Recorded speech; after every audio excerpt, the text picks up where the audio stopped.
And welcome back to another episode of the market round table. Market round table में आपका बहुत बहुत ही स्वागत है। आज हम निफ्टी के ओवरऑल मूव्स के बारे में डिस्कस करेंगे और जो पॉसिबल मूव्स जो कल हो सकते हैं उनके बारे में भी डिस्कस करेंगे।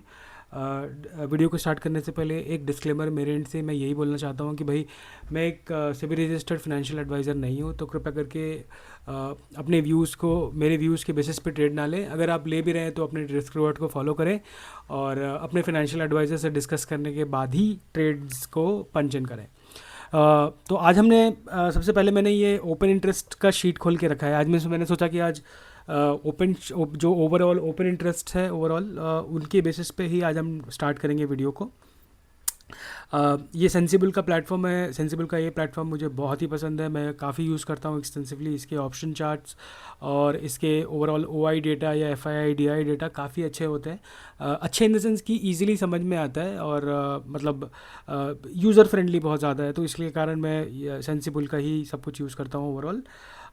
ये जो यहाँ पे एक्सपायरी सेलेक्ट करने का ऑप्शन है, यहाँ पे 2 सितंबर जो कि कल एक्सपायरी है। अच्छा, इस वीक से इस मंथ में इस वीक से बेसिकली जो एक्सपायरी होगी निफ्टी की वो थर्सडे को नहीं होगी, वो ट्यूसडे को ही होगी। तो गोइंग फॉरवर्ड एक्सपायरीज अब ट्यूसडे को होने वाली है, थर्सडे को नहीं होने वाली है। तो अगर हम सेकेंड सितंबर की एक्सपायरी को अगर हम देखें ओवरऑल डेटा, तो डेटा पे हमको ये दिख रहा है कि 24,600 पे पुट राइटर्स बैठे हैं और कॉल राइटर्स जो सबसे बड़े आगे बैठे हैं वो 25,000 पे बैठे हैं। तो अपने को ये पता है कि भैया 24,600 से लेकर के 25,000 के बीच का एक रेंज है, जिसमें से इसके बाद जो नेक्स्ट हाईएस्ट है वो है 24,800। अगर आप देखें तो उसमें डेटा भी दिख रहा है, उसमें शायद थोड़ा सा फेड भी हुआ है मार्केट, पर भी अभी भी एक ऑलमोस्ट 1,30,00,000 के करीब में कॉल राइटर्स बैठे हैं। यहाँ पे भी इससे भी ज़्यादा है, 700 पे 1.5 करोड़ के करीब में कॉल राइटर्स अभी यहाँ पे भी अभी भी बैठे हुए हैं। सॉरी, 1.24 करोड़ बैठे हैं, मतलब 1.25 करोड़ बैठे हैं यहाँ पे, 1.22 करोड़। तो 700 पे सबसे ज़्यादा ओआई बैठा हुआ है अभी तक। 2 सितंबर की एक्सपायरी में अगर हम 9 सितंबर की एक्सपायरी को देखें तो 25,000 पे सबसे ज़्यादा ओआई है, उसके बाद 800 पे, और उसके बाद है सबसे सेकंड हाईएस्ट है 24,700 पे। तो कहीं ना कहीं मार्केट में ये ज़रूर एक फीलिंग हो रहा है कि मार्केट शायद क्या 24,700 का लेवल दिखा सकता है क्या। तो चलिए हम देखते हैं चार्ट्स को। चार्ट्स देखने के बाद हमें डीपर में क्लैरिटी आएगी। पीसीआर लेवल्स थोड़े से इंप्रूव हो गए हैं। लास्ट वाले दिन पे फ्राइडे को हमने डिस्कस किया था कि पीसीआर 0.5 और 4 हो चुका है, जो कि हाईली ओवरसोल्ड था, और प्लस एक सपोर्ट लेवल पे था अभी प्राइस, तो एक बाउंस तो हम एक्सपेक्ट कर ही रहे थे, जो कि आज वो बाउंस भी आया है। तो अगर हम डेली टाइम फ्रेम पे अगर हम निफ्टी को देखें, मैं एक बार के लिए सारे मेरे ट्रेंड लाइन्स या स्टडीज़ को मैं थोड़े से के लिए हाइड कर देता हूँ ताकि आपको भी क्लियरली समझ में आए। तो हमने देखा कि ये वाला एक लेवल था जो कि 24,470 वाला जो लेवल था, वहाँ पे काफ़ी ज़्यादा ओआई था, मतलब ओआई मतलब ये एक सपोर्ट था, और ये 380-90 वाला जो लेवल था ये भी एक अच्छा सपोर्ट था। तो जब तक ये लेवल नहीं टूटता तब तक तो मैं और बेरिश वाला मोड, अग्रेसिवली बेरिश नहीं होना चाहता हूँ। हाँ, मगर अगर ऊपर जा कर के एक और वापस से एक बार एक और डिप देगा तो शायद एक चांसेस हो सकते हैं बेरिश के। फिलहाल के लिए अगर हम डेली टाइम फ्रेम पे देखें तो डेली टाइम फ्रेम पे एक बुलिश इनगल्फ है कंपेयर टू द लास्ट लो। ये एक हायर लो का बुलिश इनगल्फ दिख रहा है, मगर कहीं ना कहीं थोड़ा वॉल्यूम थोड़ा सा कम रह गया है ये डेली टाइम फ्रेम पे। अगर इसके अंदर में वॉल्यूम भी बहुत तगड़ा होता तो हम आज एक्सपेक्ट कर सकते थे कि मार्केट शायद और भी ऊपर जा सकता था, 24,700 या 25,000 तक भी जा सकता था। बट गिवन कि थोड़ा वॉल्यूम कम है तो मैं थोड़ा सा कंजर्वेटिव होना चाहता हूँ यहाँ पे। अगर हम आर्ली टाइम फ्रेम पे देखें तो आर्ली टाइम फ्रेम पे ये यहाँ पे क्लोजिंग हुई थी जो कि बेरिश बुलिश हरामी था लास्ट वाले दिन पे, और उसका आज हाई गया है। हाई जाने के बाद में अगर आप ध्यान से प्राइस एक्शन को देखो, मैं सब कुछ को हाइड कर देता हूँ, तो आप देखें तो कैंडल की जो साइजेस हैं लास्ट में ये उतने अच्छे नहीं है, मतलब ये क्लोजिंग उतनी अच्छी क्लोजिंग नहीं हुई है। हालांकि डेली के टाइम फ्रेम पे काफ़ी अच्छा दिख रहा है, पर अगर हम इंट्राडे टाइम फ्रेम पे देख रहे हैं आर्ली पे, तो ये वाले जो कैंडल स्टिक्स है ये कहीं ना कहीं एग्जॉशन जरूर दिखाता है कि भाई प्राइस थोड़ा सा थक गया है ऊपर जाने के बाद में। इसको स्पिनिंग टॉप की कैटेगरीज में हम ले सकते हैं। ये 4 प्राइस्ड डोजी जैसा हम बोल सकते हैं। एक बार मैं अपने सारी स्टडीज़ को वापस लगा लेता हूँ। तो अब मान लीजिए कि ये प्राइस एक्शन थोड़ा सा मतलब वीक तो दिख रहा है मेरे को, वीक इन द सेंस कि थोड़ा सा एग्जॉशन है प्राइस में depending on the overall candle sticks patterns. अगर मैं यहाँ पे वॉल्यूम भी लगा लूँ तो वॉल्यूम भी कुछ खास नहीं रहा है ऊपर जाने के टाइम पे। तो मैं एक्सपेक्ट कर रहा हूँ कि शायद यहाँ से इधर प्राइस वापस से साइडवेज हो जाए, या तो ये साइडवेज हो जाएगा ऐसे, या तो एक बार मेरे को लगता है कि शायद ये वाले लेवल को रीटेस्ट करे जो कि 555 का लेवल है, और नहीं अगर यहाँ से ऊपर गया तो ये जो प्रीवियस पोलैरिटी एरिया है जो कि 760 का जो लेवल है, हो सकता है कि प्राइस एक बार के लिए वहाँ पे भी जाकर के टेस्ट कर सकता है। तो ये व्यू बहुत क्लियर है। यहाँ पे मैंने इस प्राइस को इसलिए लिया है ये लेवल को, क्योंकि ये वाले लेवल पे प्राइस ने एक बार पहले सपोर्ट लिया था, 2 बार 3 बार 4 बार, वो ब्रेक डाउन किया था।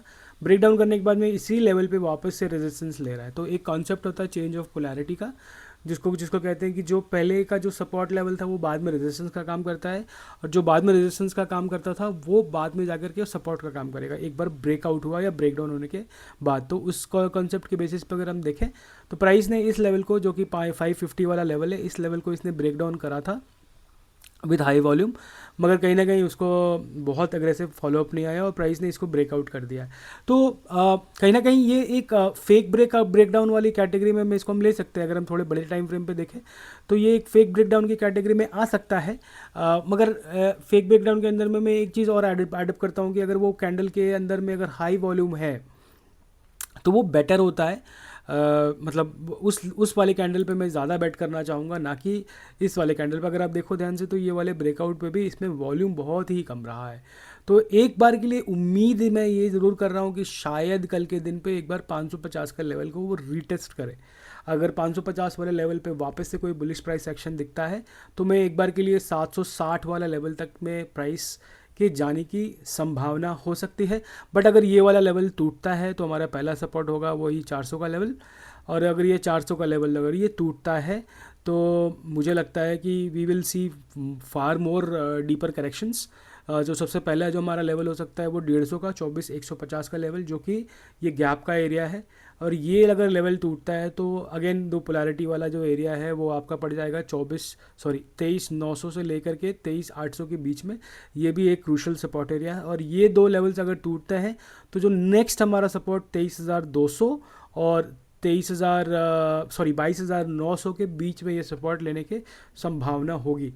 पर अगर ये लेवल भी टूटते हैं तो मुझे लगता है कि प्राइस और भी नीचे जा सकता है, जो कि हो सकता है कि ये वाले लेवल को भी टेस्ट करे। ये लेवल यहाँ पे भी कोई गैप नहीं है क्योंकि इसने फिल कर दिया है ऑलरेडी, गैप पे तो नहीं दिख रहा है। ये वाला लेवल इंपॉर्टेंट होगा। ये लेवल भी अगर जाता है तो मोस्ट लाइकली और भी फर्दर डाउन भी ये वाला लेवल भी हो सकता है एक बार के लिए। तो थोड़ा सावधान रहने की ज़रूरत है कल के दिन पे निफ्टी पे। हमें मोस्ट लाइकली मुझे लगता है कि कल एक वॉलेटाइल दिन होने वाला है मोस्ट लाइकली। एक बार के लिए नीचे या फिर थोड़ा सा और नीचे भी आ सकता है, क्योंकि कई बार क्या होता है कि बाइंग जहाँ से स्टार्ट होती है वहाँ से, या सेलिंग जहाँ से स्टार्ट होती है वहाँ तक एक बार के लिए प्राइस लेवल को टच करता है या टेस्ट करता है। तो अगर हमने देखा है तो इस लेवल को इसने अगर टेस्ट किया है तो कहीं ये एक क्रूशल सपोर्ट एरिया बन सकता है। ये वाला एरिया 446 वाला लेवल, ये भी एक क्रूशल सपोर्ट एरिया बन सकता है अगर ये फर्दर टूटता है नीचे के साइड पे। तो निफ्टी के लिए एनालिसिस मेरा यही है। इधर अगर यहाँ से मोस्ट लाइकली, क्योंकि प्राइस में थोड़ा वीकनेस है, तो मुझे एक्सपेक्ट है कि साइडवेज या फिर थोड़ा सा माइल्ड बेरिश हो सकता है प्राइस। उसके बाद देखना पड़ेगा कि वहाँ से कोई बुलिश प्राइस एक्शन आता है कि नहीं आता। अगर इस लेवल पे या इस लेवल पे जो कि है 24,500 या 24,450 का जो लेवल है, इस लेवल पे वापस कोई अगर बुलिश प्राइस एक्शन दिखता है तो मुझे लगता है कि हम एक ऊंचे के ऊपर के लेवल्स को हम रिटेस्ट कर पाएंगे 760 वाले लेवल को। अगर 760 वाला लेवल भी जाता है तो मेरे ख्याल से 24,900 से लेकर के 25,000 के बीच में भी प्राइस एक बार के लिए रेजिस्टेंस ले सकता है। तो निफ्टी पे मेरा ये व्यू है। एक बार बैंक निफ्टी को भी देख लेते हैं। अगर बैंक निफ्टी पे हमने अगर ये बात यही करा था कि क्या ये एक न्यूट्रल कैंडल जैसा प्रिंट हुआ था, एक ग्रेवस्टोन डोजी जैसा, और ग्रेवस्टोन डोजी का आज मतलब हाई नहीं गया है, बट ये एक अच्छा प्राइस एक्शन है, बुलिश जैसा ही दिख रहा है। अगर इंट्राडे पे देखें तो ये जो एरिया है प्रीवियस जो सपोर्ट रेजिस्टेंस एरिया है, पिवट एरिया, मतलब प्रीवियस पिवट नहीं बोलूँगा मैं इसको, प्रीवियस रेजिस्टेंस एरिया है। यहाँ पे देखते हैं प्राइस क्या करता है। अगर ये लेवल को तोड़ता है, मतलब कि 54,000 का अगर लेवल टूटता है, 54,050 का लेवल टूटता है अगर, तो मोस्ट लाइकली मुझे लगता है कि ये वाले लेवल पे भी प्राइस एक बार आ सकता है, क्योंकि यहाँ पर भी एक गैप है छोटू सा जो कि 54,400 का लेवल है। अगर 54,400 का लेवल भी टूटता है तो मोस्ट लाइकली जो नेक्स्ट पॉसिबल जो लेवल हो सकता है हमारा वो होगा 54,900 का या 55,000 का। आप मान के चलो कि वहाँ तक में प्राइस जाने को जा सकता है। अगर हम नीचे की साइड पे देखते हैं, अगर ये लेवल टूटता है, मान लीजिए कि ये लेवल टूटता है, फॉलोअप नहीं आता है और भी नीचे जाता है, तो मुझे लगता है कि बैंक निफ्टी में जो नेक्स्ट पॉसिबल जो सपोर्ट एरिया होगा वो होगा 51,800 का। यहाँ पे आके के सपोर्ट ले सकता है प्राइस। अगर वहाँ भी नहीं हुआ तो ये वाला लेवल जो कि है 51,200 का, ये मैंने ये लेवल इसलिए लिया क्योंकि यहाँ पे भी गैप था और यहाँ पे गैप का स्टार्टिंग यहाँ से हुआ है।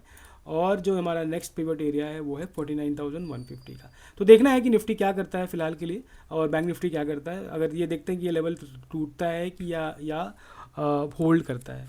तो आज के लिए इतना ही है। अच्छे से ट्रेड कीजिए, अपने रिस्क रिवार्ड्स को फॉलो कीजिए। ट्रेड लेने से पहले अपने फिनेंशियल एडवाइजर से ज़रूर डिस्कस कीजिए। अगर आपको कोई चार्ट्स एनालाइज करानी है या फिर कोई भी स्पेसिफिक स्टॉक पे लेवल्स कैसे आइडेंटिफाई करने हैं, वहाँ पे लेवल्स कैसे मार्क करने हैं, वो बताना जब पूछना है मेरे से, तो मेरे कमेंट सेक्शन पे आप एक स्टिकर सिंबल डालिए और साथ में अपने सवाल पूछिए, मैं उस पर ज़रूर रिस्पॉन्ड करूँगा। तो आज के लिए इतना ही, धन्यवाद, टेक केयर, बाय बाय।